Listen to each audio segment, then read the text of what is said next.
Welcome to the Electric Playground. Today on the show, we have early details on a new game from J.J. Abrams in the rundown. Plus, Star Wars Battlefront has come blasting into our lives, and we've got a review. Focus your attack on the walker. And then Steve and Raju catch up with Lara Croft to give us their take on Rise of the Tomb Raider. Must be another way.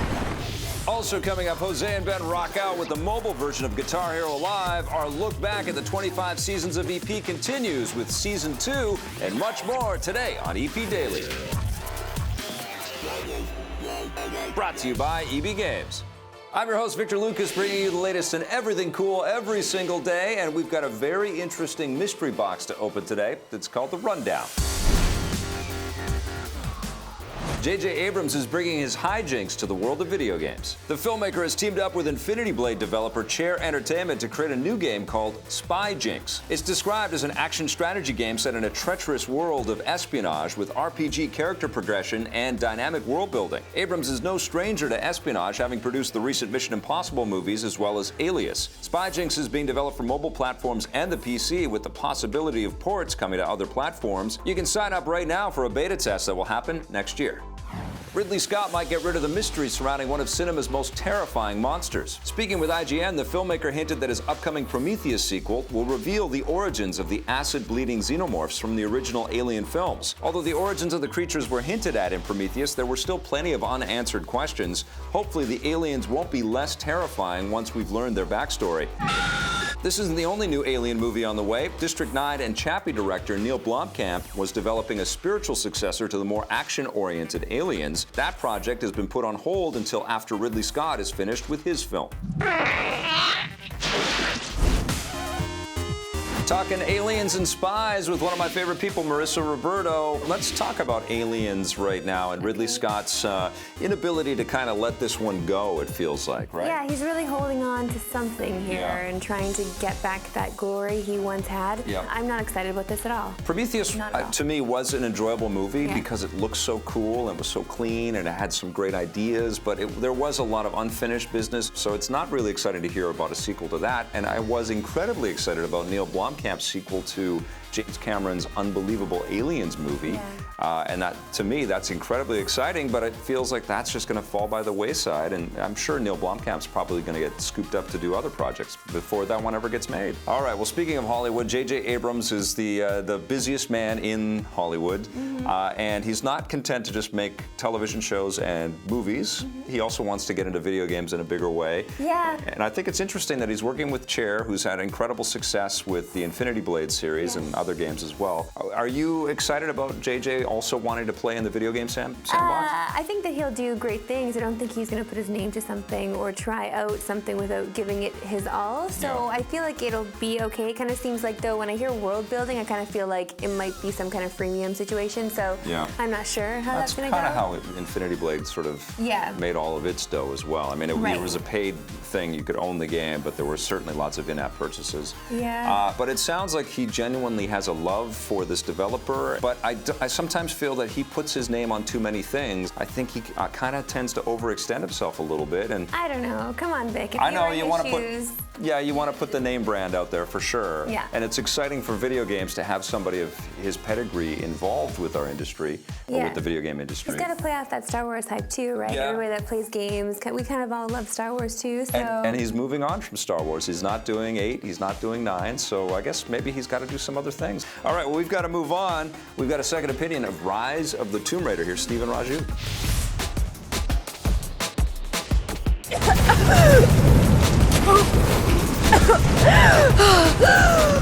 Like Batman, like James Bond, we have seen Lara Croft be rebooted for a new generation. 2 years ago, Tomb Raider came out, and today we are taking another look at Rise of the Tomb Raider. You know, I guess one of the real additions to this game is tombs. More tombs. Tombs to raid. Tombs to raid. Who would have thought? Tombs to raid in a Tomb Raider game. Exactly. So I have to say, it's nice to be raiding tombs in this game. It's amazing.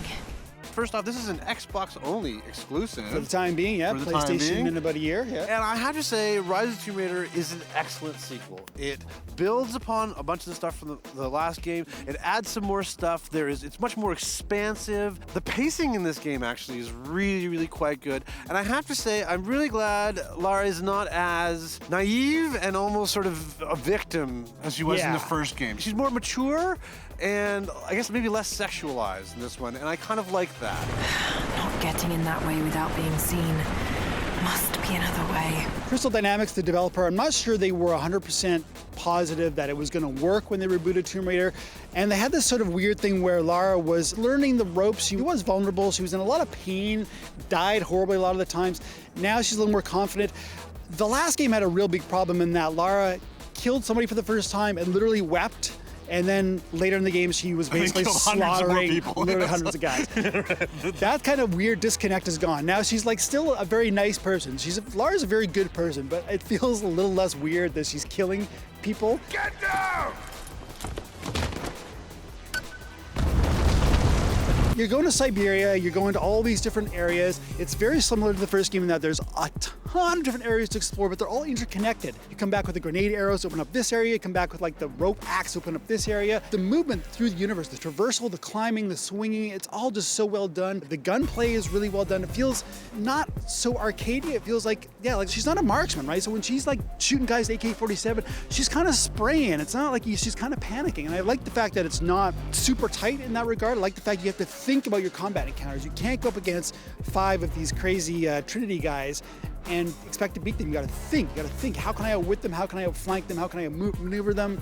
How can I outstealth them? This is a grand adventure. There's big tombs. Some of the puzzle tombs are great, like weird water boat challenges, like just all kinds of different puzzles. None of them super hard. I think there still could have been even more tombs. Lara Croft was fallow for almost like a decade. There was a bunch of terrible games. Now we've got 2, and she's being treated really, really well right now. She really is, This is a great franchise. It is a ton of fun. Like, this is a simple, joyful, wonderful gaming experience. Yeah, I agree. What are you gonna give Rise of the Tomb Raider? 8.5 out of 10 for me. Once again, I'm right there with you, 8.5 for me. Oh man, Laura, I love you so much, man. Keep kicking ass. Incredible game. Stick around. We've got a review of Guitar Hero Live, but for a different platform when we come back. We'll sneak out while they sleep and sail off in the night. Hi, my name's Jaron Moore. I'm the creative producer for Pokemon Symphonic Evolutions, and my Star Wars memory, being a gamer, is dating all the way back to like Star Wars Dark Forces, Star Wars Rebel Assault 2, Jedi Knight. Those games and LucasArts really brought to life the Star Wars franchise in a way that we hadn't seen before, and allowed us to interact with those characters and be involved in those moments and memories that it was unprecedented. Love that Jaron Moore. He's an awesome guy, always working on very cool projects. And he's got a really nice smile. Okay. That also helps. Moving right along, we're going to San Francisco now because Jose and Ben are here with Guitar Hero Live, the mobile version. It's a great time to be a fake musician, Jose. I'm the best. We have seen the return of Rock Band 4. We have seen the return of Guitar Hero with Guitar Hero Live. And now you and I are taking a look at an interesting version of Guitar Hero. This is Guitar Hero Live on iOS.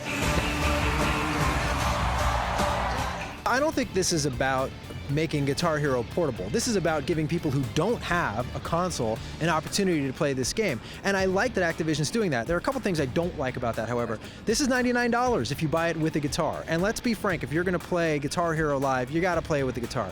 So it's a full price game. This is the same that it costs on the PS4 and the Xbox One. I'll get to why I think that sucks in a minute. Let me first just talk about the fact that you're right, it is largely the same game, particularly in the Guitar Hero Live mode. Yeah. So there's 2 modes, there's Live and You got your band, GHTV. like, let's practice. You need to get the strumming down, you've got it. Ups, downs. Now you do the doubles. Right. You're great. Go out there and Good. rock. That's pretty much the intro. That's the tutorial right there. I feel like I should have gotten an achievement for sitting through that. But yeah, absolutely. It's the same cheeseball, FMV, live action bands. You're going on these 2 big outdoor festivals in America and in Europe. And it's the same sort of shitty set list. You've got like 40 some odd songs to play as, and very few of those songs Are fun to rock out to? they're not guitar songs. We'll sneak out while they sleep and sail off in the night. It's nice that they really brought the entirety of that mode over, but that's not the good mode in the game. I think the live mode is not the good mode. The good mode is Guitar Hero TV. Now, in the GHTV. In the console version, this is an online streaming service where basically you tune into one of two different channels. And jam whatever's playing. All day long, 24/7. You've got music videos playing in the background. And as you're playing through it in the console version, you're acquiring all kinds of like points that you can then spend. Getting the bonus. You can get better Guitar Hero powers. You can earn points that then allow you to play any of the songs that are in the Guitar Hero TV mode offline or play by yourself and not have to worry about it streaming through. There's a whole model there. That has been completely borked in the iOS version. So yeah, I think it's really frustrating because they're charging you the same amount of money, $99 for the iOS version, as they do for the console versions, but they've stripped out features. If you're gonna strip out features, that's okay. You gotta knock the price down. Now, there's one way that you can play this game for cheaper, which is you don't buy a guitar. That's right. You pay $50 and you can download the app, which includes both the streaming side and the live side, but you have no guitar, so you play it like Tap Tap Revenge, where you just kind of tap on the notes as they come down the screen. It's fine, but it ain't worth $50, man. So we've got essentially the same game, sort of, that we see on the consoles, Jose, but we got some missing features, we got a very high price tag. What do you think Guitar Hero Live on iOS is worth? Well, man, I've got $99 and this game ain't worth it. I'm giving it just a 5 out of 10. Yeah, I'm going with the 5.5 myself. I do like that guitar, just wish the modes were all there. Thank you, boys. You do rocking out well, but now it's a very special time in the program. Let's go. I always think of Blossom when you say something like that. Yeah, no, we're doing 25 seasons in 25 days. We're in our 25th season of Electric Playground, and we are going to celebrate something from each season every day. This one's from season 2. It's not the first time we had David Perry on the show, but this was one of the more memorable occasions that we had our old friend David Perry talking with Tommy about Wild Nines. Here comes the next long-awaited game from Shiny Entertainment, Wild Nines.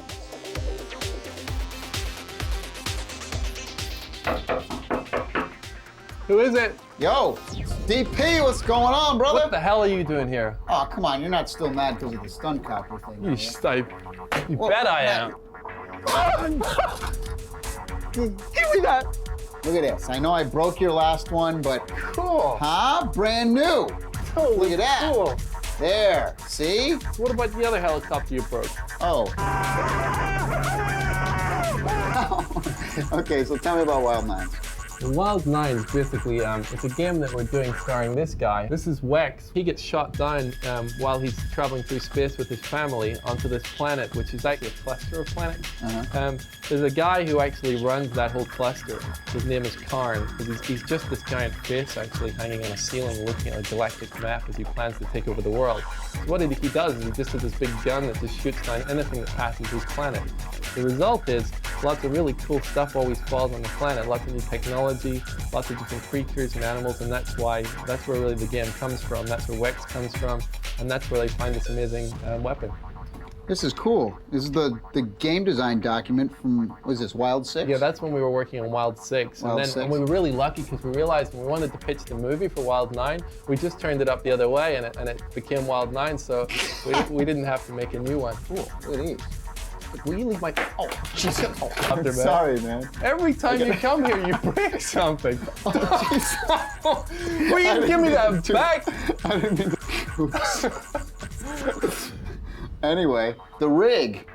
Tell me about this rig. This torture weapon is just awesome. Yeah, well, basically the idea of it is that if somebody comes in your office and breaks your helicopter, maybe that's where the inspiration for these torture weapons comes from. Right. The idea is that this electrical beam, I could grab all the enemies in the game, and the way you do it is you would grab them and then maybe push them into a machine that's running and it tears them up, or you can hold them underwater and drown them, or you can put them in a fire and then beat the fire out with them. You were telling me a couple weeks ago, too, that you guys were working on some kind of like prototype. This is actually a real prototype for the rig. We're actually going to take it to E3. It's going to be a lot of fun. We're going to have some surprises for people. Yeah. Can you just move the helicopter for me and I'll show you? Yeah, sure.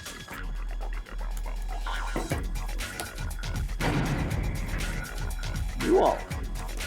Cool, hi. So there we go. This basically, you can see Bang gets up there on his shoulder. You see the rig. So I've got it all wired up. C-O-M-M-Y. What?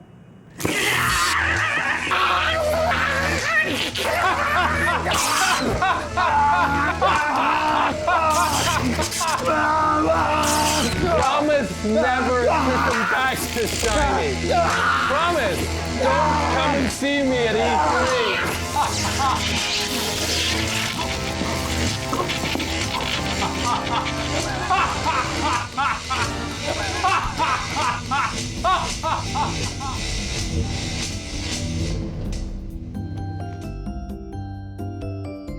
That'll show you.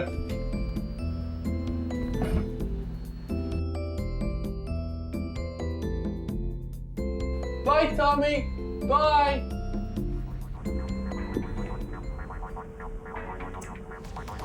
Oh wow, look, there's Tommy. Is this the new game for you on the show now? Okay, all right, cool. All right, stick around. We've got the review of Star Wars Battlefront when we come back.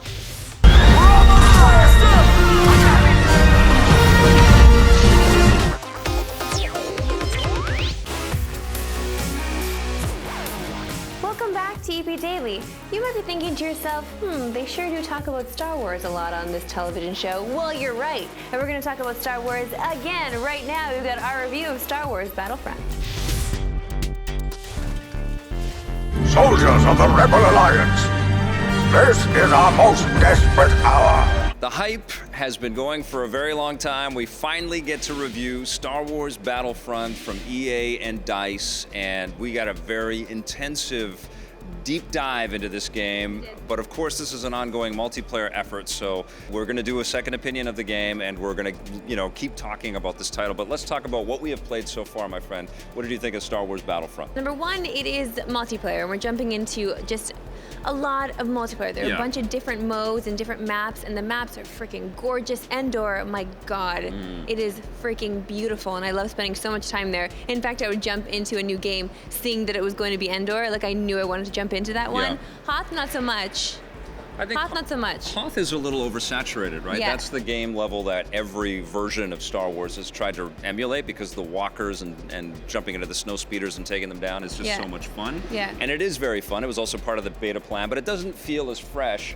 Endor, I think, is absolutely the standout, because you're not expecting the level of detail. You'll see birds and hear insects and, of course, Ewoks and the tree villages and stuff running all over the place, but the Rebels have an amazing advantage on Endor. They are camouflaged, so they're very hard to see.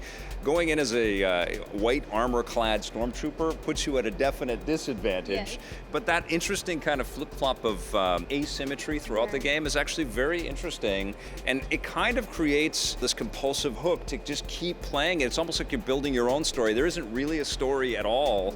They're just sort of taking snapshots and moments from Star Wars movies that we love, but you do feel like you're living the life of an Imperial soldier or a Rebel soldier when you're playing this game.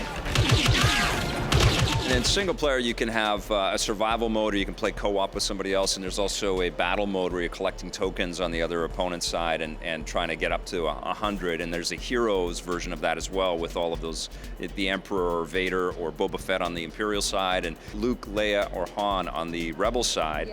And then Supremacy is the big mode where, there are vehicles in it, and there are walkers, and 40 people can play. I do have to say that was my favorite. I really did enjoy it. Also, because as someone that feels like she can't actually compete with so many of the people out there playing first-person shooters, I feel like because there's so many people out there taking part, contribute to the battle. Can still, you're still contributing in some way. Like, you might not be getting a lot of kills, but at least you're getting enough there to get points. Or you're taking over satellite dishes or something like that. Exactly. And you're not getting killed as often either, because if you get killed, often you also end up at the bottom of the leaderboard too, if you know how this stuff works. So I hated seeing at the end of each match where I'm not accumulating all the points that I should be, but the fact that you do here and you do level up, it feels good. It gives you something. This game does give you a lot, especially if you're a Star Wars fan.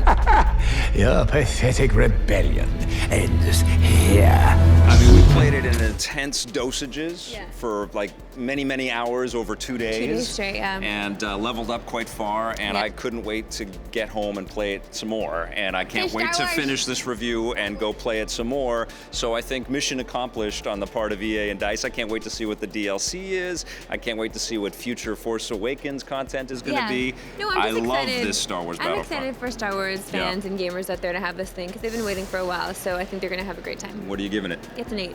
An 8? Yeah. Wow, it gets a 9 from me. Love this game. I still hear all that music just playing in my mind. It's going on right now. Don't go anywhere, because after the break, we've got your Twitter question of the day. If you want more EP, go to our website, epn.tv, for bonus content and full episodes. We're also on Facebook and Twitter.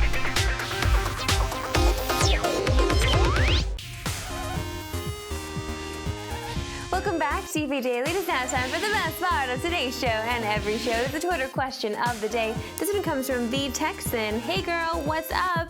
She asks, if you could have a movie/TV show solely focused on the origins of any comic book villain, who would it be? Excellent question. Such a good question. Hard one. We've been going back and forth about all of the lists of villains that are out there. A lengthy debate about it, actually, because there are a lot of villains that have been done already. You can't build a show or a movie without a good villain that makes it, heartless. You need something really solid in there to make it a good sort of back and forth, So all the biggies have been taken. Gotham as a show is just about the origins of these villains, I feel like. Yeah, but we decided on Catwoman. I think Catwoman. Catwoman as her own standalone story, I think could be very compelling. I think she's got a moral center and she's just an interesting character. Yeah, of course. And I'd like to see just her living with a bunch of cats, and also each cat has their own episode. It could be a comedy. I don't know. Yeah. Anyway. You could have some fun with that for sure. Good question though, man. That's left us thinking. I think we're going to be talking about that on the podcast. Sure. If you want to get caught up on the show or ask us questions, go to epn.tv. We've got more coming for in the next episode of EP Daily, including Scott's movie roundup, all about the holidays. That's right. Thanks for watching. Bye. EP would like to thank its sponsors, Nintendo, Xbox. EP's mobile coverage is brought to you by Gameloft, makers of Asphalt 8 Airborne, which you can play on your Android or iOS device for free right now. We heard something on the roof. What is this? Hooves, elk or goat? What kind of goat walks on its hind legs? His name is Arms.